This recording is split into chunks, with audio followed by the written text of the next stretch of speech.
أعوذ بالله من الشيطان الرجيم. بسم الله الرحمن الرحيم. ربنا واجعلنا مسلمين لك ومن ذريتنا أمة مسلمة لك وأرنا مناسكنا وتب علينا إنك أنت التواب الرحيم. حضرات، سورہ بقرہ میں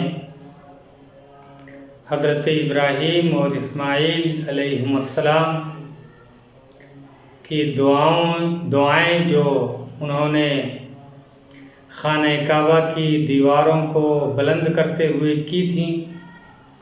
اسے قرآن نے نقل فرمایا ہے. بہت ساری دعائیں، کئی دعائیں ان کی سورہ بقرہ میں اللہ تعالیٰ نے نقل فرمائی ہیں، ان کا ذکر فرمایا ہے. ہم نے آپ کے سامنے صرف ایک دعا کا انتخاب کیا ہے اور اس کا ترجمہ پیش کیا ہے. اللہ تعالیٰ نے آپ صلی اللہ علیہ وسلم یعنی محمد الرسول اللہ صلی اللہ علیہ وسلم کی بعثت اور آپ کی امت کا انتخاب،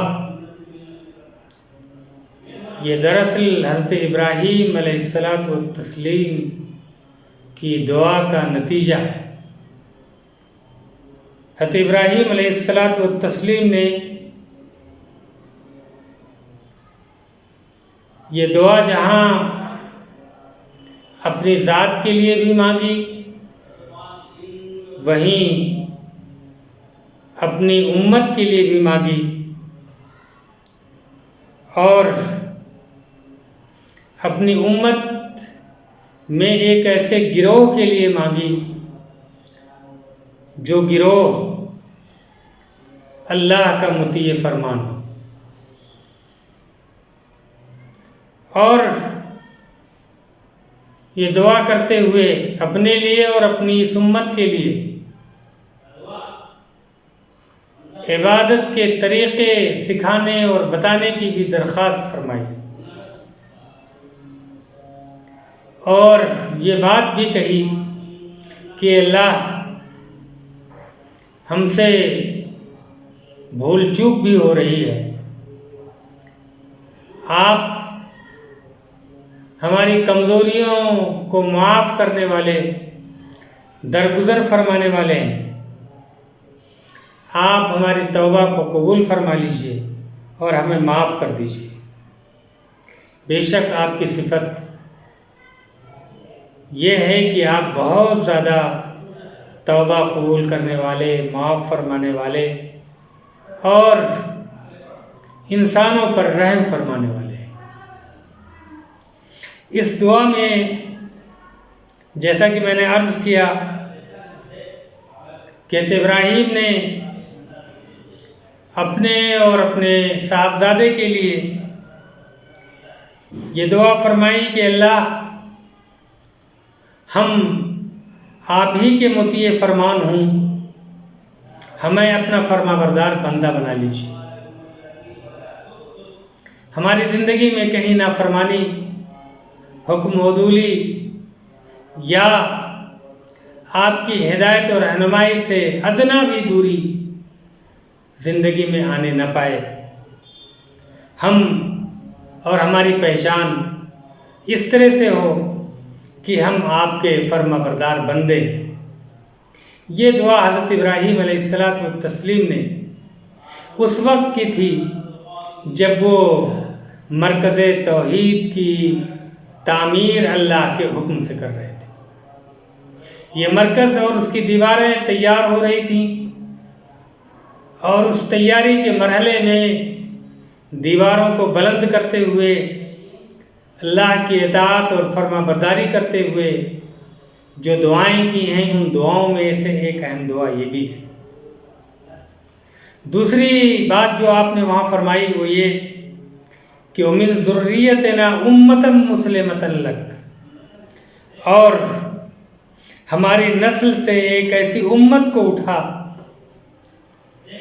جو تیری مسلم اور فرما بردار ہو۔ حضرت ابراہیم علیہ الصلاۃ والتسلیم صرف اپنے لیے فکر مند نہیں تھے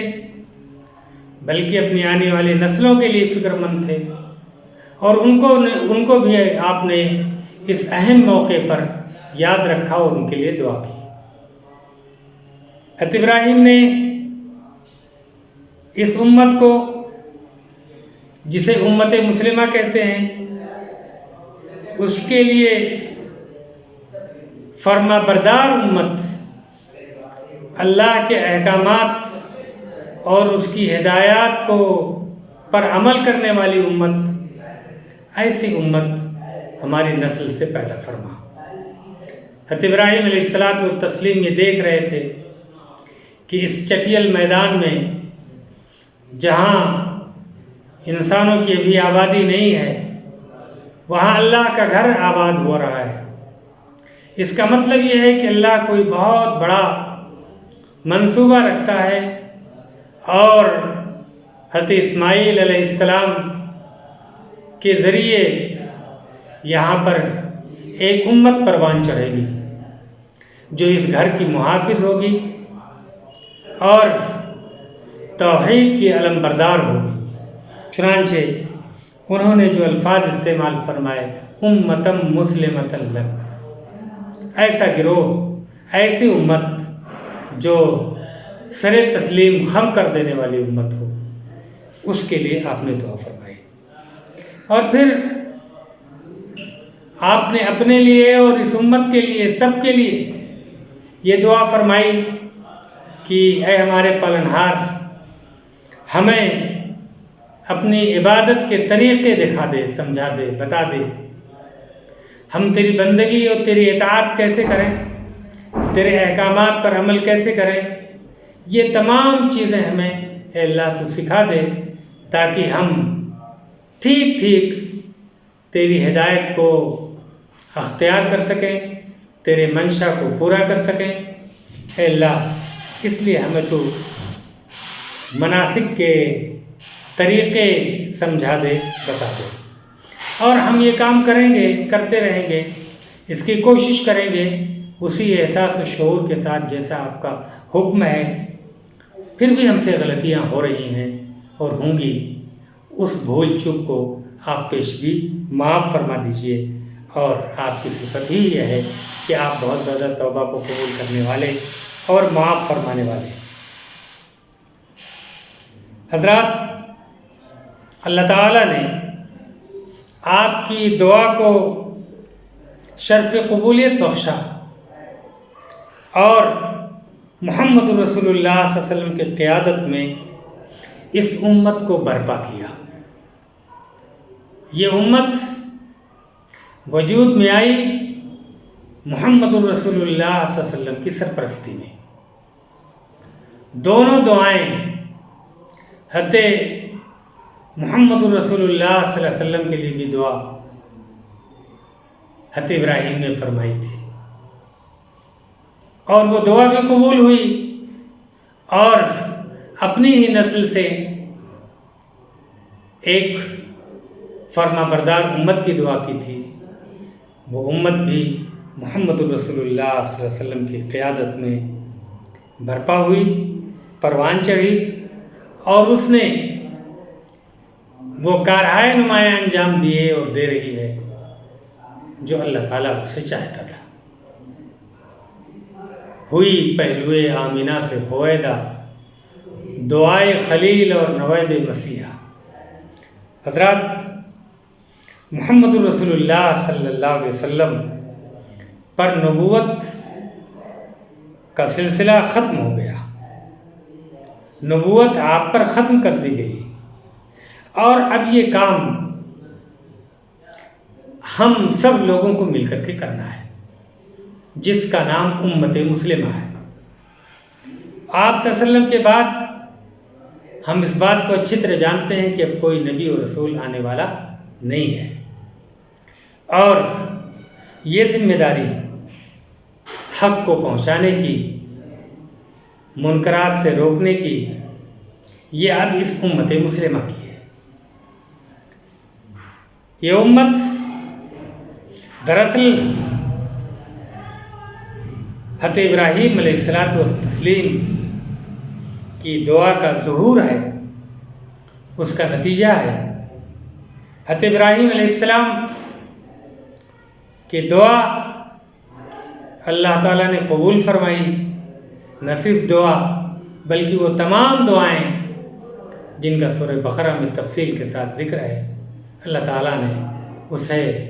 قبول فرمایا اور اس کا اعلان اور اظہار فرمایا اپنی پاک کتاب قرآن مجید میں۔ تو یہ امت جس کا نام امت مسلمہ ہے، یہ نام بھی حضرت ابراہیم علیہ الصلاۃ والتسلیم نے رکھا تھا۔ اسی نام سے اللہ سے انہوں نے دعا کی تھی، چنانچہ وہ صفت جو حضرت ابراہیم علیہ السلام کی تھی کہ آپ اللہ تعالیٰ کے ہر حکم پر آمنا و صدقنا اور اسے بآحسن طریقے سے انجام دینے کی بھرپور کوشش فرمائی پوری زندگی، اس وجہ سے اسی کردار اور اسی اخلاق اور انہی اصولوں اور انہی نظریات کی پابند ایک ایسی امت جس کی نسبت حضرت ابراہیم سے ہو، کردار کی نسبت، دعوت کی نسبت، دعوت اللہ کی نسبت، یہ تمام نسبتیں گویا کہ اس امت میں اللہ تعالیٰ نے پیدا فرمائی، اور آج کام کرنے والے دعوت اللہ بھی کہتے ہیں، دعوت الاسلام بھی کہتے ہیں، اور شہادت حق بھی کہتے ہیں۔ مختلف اصطلاحیں قرآن نے اس امت کا تذکرہ کرتے ہوئے ذکر فرمایا ہے، اور وہ تمام صفات جو اس امت کے لیے اللہ تعالیٰ نے جس کا ذکر کیا ہے وہ حضرت ابراہیم علیہ الصلاۃ والتسلیم کی زندگی میں بطرز عتم پائی جاتی تھی۔ چنانچہ سورہ حج کے اندر اللہ تعالیٰ نے فرمایا، بسم اللہ الرحمن الرحیم، هو اجتباکم وما جعل علیکم فی الدین من حرج ملت ابیکم ابراہیم هو سماکم المسلمین من قبل وفی هذا لیکون الرسول شہیدا علیکم وتکونوا شہداء علی الناس۔ تم لوگوں کا انتخاب اللہ نے کیا ہے، هو اجتباکم، اس عظیم الشان کام کے لیے جس کے لیے حضرات انبیاء کرام علیہ السلام تشریف لاتے رہے ہیں، اس کام کو انجام دینے کے لیے اللہ تعالیٰ نے اس امت کو مبعوث فرمایا، اس امت کا انتخاب فرمایا، اور اس کی وضاحت یوں فرمائی کہ یہ طریقۂ زندگی، یہ دین اسلام جو تمہیں دیا جا رہا ہے، اس میں کسی طرح کی تنگی، کوئی حرج نہیں ہے۔ تم ابراہیم علیہ السلام کی ملت ہو، اور تم کو انہوں نے امت مسلمہ ہی کے نام سے پکارا تھا اس سے پہلے، چاہے حضرت ابراہیم علیہ السلام ہوں یا بعد میں بشارت موسیٰ علیہ السلام اور حضرت عیسیٰ علیہ الصلاۃ والتسلیم کے ذریعے دی گئی ہو، جہاں محمد الرسول اللہ صلی اللہ علیہ وسلم کے سلسلے میں پیش گوئی ان انبیاء کرام نے دی، وہیں اس امت کے بارے میں بھی ان انبیاء کرام نے بتایا کہ آپ کے پیروکار، آپ کے متبعین کیسے ہوں گے اور ان کی صفات کیا ہوں گی، اس کا بھی قرآن اور دیگر صحیفوں میں تذکرہ ملتا ہے۔ اللہ تعالیٰ نے فرمایا کہ تم لوگوں کا نام مسلمان، مسلم، اللہ کا مطیع و فرما بردار، یہ حضرت ابراہیم علیہ السلام نے اس سے پہلے بھی رکھا تھا، اور یاد کیا تھا تمہیں، اور یہ رسول جو تمہارے درمیان موجود ہے وہ گویا کہ اس بات پر گواہ ہے، اس دین کو، دین اسلام کو جو تمہارے درمیان پیش کر رہا ہے وہ گویا کہ مکمل طور سے اس دین کے بارے میں تمہیں معلومات دے رہا ہے، اور تم اس دین کو اس طرح سمجھو اور جانو اور اس کی روح تک پہنچو کہ اس گواہی کو، اس شہادت کو تمہیں دیگر لوگوں کے سامنے پیش کرنی ہے۔ چنانچہ دعوت الاسلام، دعوت اللہ، دعوت الدین، شہادت حق، یہ تمام فریضہ یہ امت مسلمہ اس وقت سے انجام دیتی رہی ہے، اور وہ لوگ جو اس دین سے ناواقف ہیں، جن تک یہ دین اسلام نہیں پہنچا ہے، ان تک اس دین کو پہنچانا اس امت کی ذمہ داری اور فریضہ اللہ تعالیٰ نے اس آیت میں قرار دیا ہے۔ اب چونکہ انبیاء کا سلسلہ ختم ہو چکا ہے اور یہ کام قیامت تک جاری رہنا ہے، اس لیے اس کام کو کرنے والے اسی امت سے اٹھیں گے۔ اس امت کو بحیثیت مجموعی ایک ایسا گروہ بننا ہے جو معروفات کا حکم دے اور انسانوں کو منکرات سے روکے۔ یہ اس امت کی اہم ذمہ داریوں میں سے ایک ہے۔ یہاں اللہ تعالیٰ نے اس آیت میں جو میں نے آپ کے سامنے سورہ حج کی پڑھی ہے، اس میں اس امت کے لیے اللہ تعالیٰ نے اجتباء کا لفظ استعمال فرمایا ہے۔ قرآن کریم کی تلاوت کے وقت آپ اس پر توجہ رکھتے ہیں اور رکھنا چاہیے کہ لفظ اجتباء یا لفظ اصطفیٰ، ان دونوں الفاظ کا استعمال، اجتباء اور اصطفیٰ، اس کا استعمال اللہ تعالیٰ نے حضرات انبیاء کرام علیہم السلام کے لیے کیا ہے، اور پھر یہ امت جسے امت مسلمہ کے نام سے جانا جاتا ہے، اس گروہ کے لیے بھی اللہ تعالیٰ نے اجتباء کا لفظ استعمال فرمایا ہے۔ گویا کہ یہ امت محمد الرسول اللہ صلی اللہ علیہ وسلم کی جانشین امت ہے۔ اس کی نسبت محمد الرسول اللہ صلی اللہ علیہ وسلم اور حضرت ابراہیم علیہ السلام کی طرف ہے، خاص ہے ترکیب میں قوم رسول ہاشمی۔ محمد الرسول اللہ صلی اللہ علیہ وسلم سے نسبت رکھنے والی یہ امت دراصل اپنی پیدائش سے لے کر، اپنے وجود سے لے کر کے اور قیامت تک اس نسب العین کو سامنے رکھے گی، اور اسے رکھنا چاہیے جس کے لیے حضرات انبیاء کرام علیہ السلام مبعوث ہوتے رہے ہیں، اس دین کو انسانوں تک پہنچاتے رہے ہیں۔ اس امت کو وہی فریضہ انجام دینا ہے۔ یہ نہایت ہی پاکیزہ، صاف ستھرا اور مقدس کام ہے۔ اس کام کے لیے صلاحیتیں، دین سے بھرپور واقفیت، دلچسپی، انسانوں سے ہمدردی اور اپنی ذمہ داریوں کو ادا کرنے کی کوشش اور اس کا بھرپور احساس اور شعور، یہ دراصل اس پوری امت میں پیدا کیا جانا چاہیے، رہنا چاہیے، اور اسی جذبے اور انہماک کے ساتھ اس ذمہ داری کو ہمیں اور آپ کو ادا کرنے کی کوشش کرنی چاہیے۔ بے شک اصلاح و تربیت کا کام ہم کرتے رہتے ہیں۔ مسلمانوں میں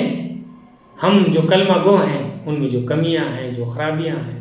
ہم انہیں دور کرنے کی بھرپور کوشش کرتے ہیں۔ ہمارے بڑے بڑے اجتماعات ہوتے ہیں، اس کے لیے علماء تیار کیے جاتے ہیں، لیکن دعوت اللہ،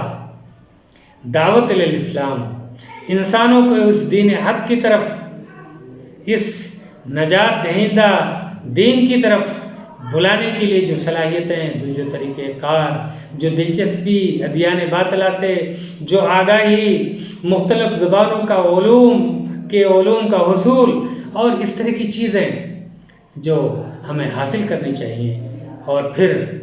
جس مؤثر اور مدلل انداز میں اسلام کا تعارف اور اس کی نمائندگی کرنی چاہیے، اس کے لیے صلاحیتوں کی ضرورت ہے، تیاریوں کی ضرورت ہے۔ اس پہلو سے ہمیں اس پر توجہ دینے کی ضرورت ہے، دلچسپی پیدا کرنے کی ضرورت ہے، اور ہر آن اس پر نظر رکھنے کی ضرورت ہے کہ ہم اسلام کے نمائندہ ہیں، ہم اسلام کو اپنے کردار کے ذریعے، اپنے وجود کے ذریعے برادران وطن کے سامنے پیش کر رہے ہوتے ہیں اور ہمیں اس کا احساس نہیں ہوتا۔ تو دراصل ہم اس شعور کو اپنے اندر مضبوط کریں، مستحکم کریں کہ ہم محمد الرسول اللہ صلی اللہ علیہ وسلم کے جانشین ہیں، اور یہ جانشینی ہمیں بہتر طریقے سے انجام دینی ہے۔ ہم نے آپ کے سامنے یہ بات بھی رکھی ہے کہ محمد الرسول اللہ صلی اللہ علیہ وسلم کے سلسلے میں بشارت مدتوں پہلے سے جاری تھی۔ بہت سارے انبیاء کرام علیہ السلام آپ کی آمد کی اطلاع اپنی قوموں کو، اپنے متبعین کو دیتے رہے ہیں، اور اسی طرح اس امت کے بارے میں بھی، اس کے ظہور کے بارے میں بھی، جس کا نام پہلے سے مسلم رکھا گیا تھا، اس کے بارے میں بھی لوگوں کو بتاتے رہے ہیں۔ یہ انتخاب ایک عظیم مقصد کے تحت ہے۔ اللہ تعالیٰ رہتی دنیا تک یہ کام ہم سے لینا چاہتا ہے، امت مسلمہ سے لینا چاہتا ہے۔ ہم ایک نازک مقام پر ہیں، ہمیں اس مقام اور اس منصب کی ذمہ داریوں کا احساس رہنا چاہیے، رکھنا چاہیے، اور اس کو ادا کرنے کی، پورا کرنے کی کوشش کرنی چاہیے، ورنہ ہم اس منصب اور مقام سے ہٹا دیے جائیں گے۔ یہ اللہ کا کرم ہے کہ اس نے ہمیں منتخب فرمایا ہے، ورنہ وہ اور لوگوں کا بھی انتخاب کر سکتا تھا۔ اس مقصد کے لیے اللہ نے ہمیں مسلم گھرانے میں پیدا کیا، اسلام ہمیں پیدائشی طور پر ملا، پھر علم دین ہم نے حاصل کیا، دین سے ہماری نسبت ہوئی۔ تو اس پہلو سے ہم اللہ کے اس انتخاب کو اپنی خوش قسمتی سمجھیں اور اسے پورا کرنے کی کوشش کریں، اور ہر وقت اللہ تعالیٰ سے دعا کرتے رہیں کہ وہ ارنا مناسکنا، اے اللہ اس دین کو پہنچانے کا، اس کو عام کرنے کا طریقہ ہمیں بتا دے، اپنی عبادت کے طریقے ہمیں سمجھا دے، اس دین کو پھیلانا، اس کی اشاعت کرنا، بندگان خدا کو یہ رحمت جو ہمارے پاس ہے اس سے متعارف کرانا گویا کہ ہماری ذمہ داری ہے، اور یہ بھی ایک عبادت ہے، اور افضل عبادت ہے یہ، اس لیے کہ ہم مقام انبیاء پر فائز ہیں، اور اللہ تعالیٰ نے ہمارا انتخاب فرمایا ہے۔ اللہ تعالیٰ ہمیں اور آپ سبھی حضرات کو اس بات کی توفیق عطا فرمائے کہ اس مقام بلند کا پاس و لحاظ کرنے والے ہم بنیں، اس کا حق ادا کرنے والے بنیں اپنی ذات کی حد تک، اور جو بھی صلاحیتیں اور استعداد اور جو کچھ ہمارے اندر ہے ہم اس کا استعمال اس دین کی سربلندی کے لیے، اس رحمت کو عام کرنے کے لیے استعمال کرتے رہیں، اور اپنے کردار کے ذریعے برادران وطن کو اسلام کی طرف متوجہ کرتے رہیں۔ وآخر دعوانا الحمدللہ رب العالمین۔